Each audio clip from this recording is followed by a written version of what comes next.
Hello guys, कैसे हैं आप लोग। Guys, this is Supriya Yadav और आज हम लोग का टॉपिक है ओबिटा डिक्टा और रेशियो डिसेंडाई।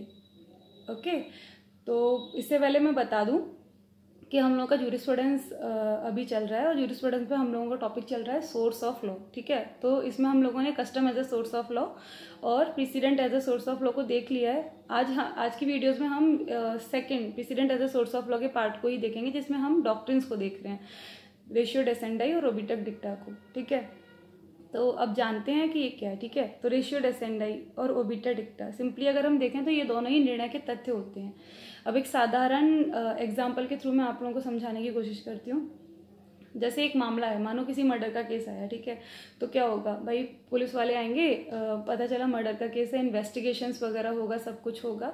फाइनली एक बंदे को अरेस्ट करके, मतलब अभियुक्त बना के जज साहब के सामने ले जाया जाएगा। अब जज साहब क्या करेंगे, जज साहब पूरा मामला सुनेंगे, सारी चीज़ें देखेंगे, तथ्य परिस्थिति क्या है, कुछ एविडेंस आएंगे, सारी चीज़ों को। ठीक है, उसके चलते क्या होगा, पूरा एक मतलब बहुत दिनों तक सुनवाई होगी, पूरा मामला चलेगा। उसके बाद फिर एक रीज़न आएगा, फाइनली एक बेस मिलेगा जिसके चलते एक डिसीजन दिया जाएगा। ठीक है, अच्छा, और क्या होगा, इस पूरे रास्ते में जब सुनवाई हो रही है, पूरा मामला चल रहा है, उस बीच में बहुत सारी बातें कही जाएंगी, बहुत सारी टिप्पणियां कही जाएंगी। ठीक है, तो ये जो टिप्पणियां हैं जो कि जज साहब ने खुद मतलब अपनी ऑब्जर्वेशन से या रिमार्क जिसे हम कह सकते हैं, जो ऑब्जर्वेशन है उनकी, उसको हम कहेंगे ओबिटा डिक्टा। ठीक है, ओबिटा डिक्टा यानी कि ऑब्जर्वेशन।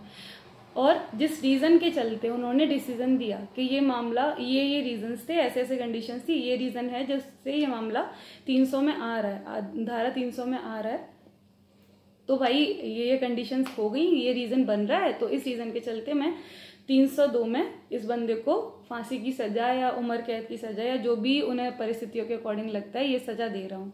ठीक है, तो जो रीज़न हुआ, रीज़न ऑफ डिसीजन, उसे हम कहेंगे रेशियो डिसेंडाई। ठीक है, और जो ऑब्जर्वेशन उन्होंने बीच में लगाई, जो भी कल्पना की, जो भी सजेशंस दिए, जो भी रिमार्क या ऑब्जर्वेशन दिए, उसे कहेंगे ओबिटा डिक्टा। ठीक है, अब इसे हम थोड़ा सा सिस्टमेटिक वे में देखते हैं। ओके, तो सबसे पहले हम लोग देखते हैं ओबिटा डिक्टा को। ओबिटा डिक्टा क्या होता है, इसे हम ओबिटा डिक्टा और ओबिटा डिक्टम दोनों ही नामों से जानते हैं। ठीक है, हिंदी में इसे बोला जाता है इतरोक्ति, थोड़ा कलिष्ट है ना। तो ये क्या होता है, अब जैसे कि हम एक सिंपल एग्जांपल लेते हैं। हम सब ने जोली एलएलबी देखी हुई है ना, तो जोली एलएलबी में बड़े कूल से जज साहब थे भाई, तो वो हमेशा कहते थे कि अरे मुझे तो स्टार्टिंग से पता होता है कि क्या कंडीशन है, लेकिन हम तो बस एविडेंस का इंतजार करते रहते हैं।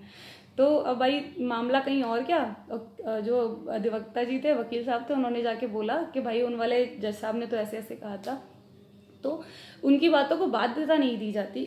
बोला जाएगा भाई ये तो उनकी ऑब्जर्वेशन थी, उन्हें ऐसा लगता है तो उन्होंने कह दिया, मतलब इसका कोई मूल्य नहीं है, ऐसा कुछ भी नहीं है कि उस चीज़ को बाइंड किया जाए, उस पर कोकोई कुछ बोल सके। ठीक है, दैट्स कॉल्ड ऑब्जर्वेशन। इसके अलावा हम एक और बात, मतलब एक और चीज़ मैं एग्जांपल देती हूँ कि 2017 में निर्भया केस का जो फाइनली डेथ पेनल्टी जिसमें दी डिसीजन आया, तो उसमें जज साहब ने एक बात कही थी, जो कि ये था कि अगर हम जानना चाहते हैं कि हमारे समाज का कितना प्रोग्रेस हुआ है, कितना विकास हुआ है, तो वहाँ की महिलाओं की स्थिति जो कि को देखें, उससे पता चलता है। ठीक है, जो कि विवेकानंद जी की कोटेशंस थी। ठीक है, तो ये दोनों चीज़ें क्या है, अब ऐसा नहीं है कि अगर विवेकानंद जी की ये कोटेशन जज साहब नहीं देते तो डिसीजन नहीं होता, ये नहीं है। ये उनका केवल एक वो था कि उन्होंने मतलब उनकी सोच थी कि उन्हें लगा कि यहाँ पे ये चीज़ होनी चाहिए कि समाज विकसित समाज के लिए उनका जो सोच थी वो विवेकानंद जी से मिलती थी। उन्हें लगता था ये बात है, यहाँ पे लागू होती है। अगर वो इस बात को भी नहीं बोलते तो ऐसा नहीं था कि डिसीजन नहीं होता। रीज़न तो जो कंडीशंस हुई, जो एविडेंस हुआ, उनके अकॉर्डिंग मिला ना। तो होप मैं इजीली आप लोगों को समझा पाई हूँ। ठीक है, अब थोड़ा सा सिस्टमेटिक वे में देखते हैं जिससे हम लिख सकें एलएलबी एग्जाम्स में और किसी और भी एग्जाम्स में। ठीक है, चलिए, तो ओबिटा डिक्टा क्या होता है, जैसा कि मैंने बोला कि इसे हम ओबिटा डिक्टम भी कहते हैं, हिंदी में इसे इतरोक्ति कहा जाता है। ये एक जनरल एक्सप्रेशन होता है। ठीक है, साधारण टिप्पणियां, धारणा होती है। ठीक है, जो न्यायाधीश महोदय द्वारा दी जाती है। ओके, इसकी प्रकृति कैसी होती है, इसकी प्रकृति बाइंडिंग नहीं होती, मतलब ये बाध्यता नहीं होता कि भाई इस केस में ऐसा ऐसा बोला था तो अगले केस में भी इसे बोलना चाहिए, लागू करना चाहिए। बाइंडिंग नेचर नहीं होता है। ठीक है, केवल परसुएसिव वैल्यू होती है। ठीक है, कोई विधिक मान्यता होती है, विधिक मान्यता है लेकिन बाइंडिंग वैसे नेचर नहीं है कि नहीं नहीं लॉ है भाई पास करो, है ना, ऐसा कुछ भी नहीं है। लेकिन एक और ध्यान देने की बात है कि एक केस आया था सुप्रीम कोर्ट का, आईटी कमिश्नर वर्सेस वजीर सुल्तान एंड सन्स केस। उसमें क्या हुआ कि सुप्रीम कोर्ट महोदय ने बोला कि इतरोक्ति का विचारणीय महत्व है। उन्होंने कहा कि जो इतरोक्ति ऑबिटर डिक्टा होती है उसका विचारणीय महत्व है, ठीक है, और मैं इससे सहमत हूँ। उन्होंने अपनी बात कही थी कि मैं इससे सहमत हूँ कि इसका विचारणीय महत्व होता है, क्योंकि जो भी इतरोक्ति मतलब जो भी ऑबिटर डिक्टा होता है वो एक अब किसी भी जज ने दिया है तो वो एक प्रतिष्ठित और एक विधिवेता द्वारा दी जाती है जिसका हमें आदर करना चाहिए, है ना। लेकिन ध्यान देने की बात ये भी है कि ये आर्टिकल 372 रीड विथ 374 सबसेक्शन 2 के अंतर्गत विधि में समाहित नहीं है, ठीक है। सिंपली अगर मैं इसे बोलूँ तो ये है कि जो ओबिटा डिक्टा है वो क्योंकि प्रतिष्ठित व्यक्ति द्वारा कही गई है तो भाई पढ़ा लिखा इंसान है, विधि वेता है, तो उनकी जो सोच है वो महत्व तो रखती है, लेकिन ये विधि नहीं है, इसका बाइंडिंग नेचर नहीं है, ठीक है। अब हम जानते हैं रेशियो डेसेंडाई के बारे में। रेशियो डेसेंडाई मतलब रीजन ऑफ डिसीजन, ठीक है, सिंपली वर्ड अगर बोलें तो इसे हिंदी में कहा जाता है विनिश्चय आधार। विनिश्चय यानी कि डिसीजन का आधार।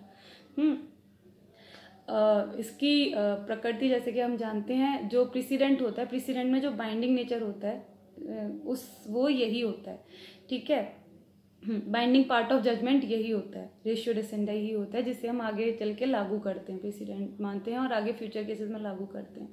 इससे प्रकृति वाद्य है, विधिक मान्यता होती है। इससे भी संबंधित एक केस आया था, सुप्रीम कोर्ट ने एक जजमेंट दिया था, Ambika query works versus state of Gujarat, ठीक है। इसमें उन्होंने क्या कहा था उसे मैं पढ़ देती हूँ।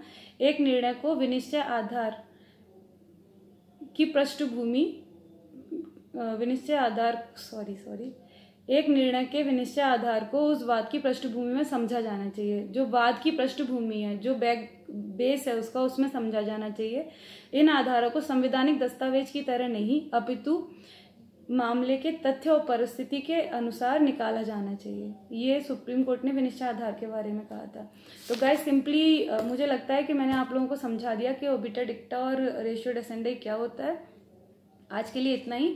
अब हम अपने अगले वीडियो में प्रेसिडेंट की लास्ट टॉपिक, यानी कि हमारे इंडिया में प्रेसिडेंट की क्या कंडीशन है, उसका संवैधानिक मूल्य क्या है, ठीक है, उसके अलावा उसका विकास कैसे हुआ, उनके बारे में जानेंगे। ओके, तो फिर अभी के लिए बाय।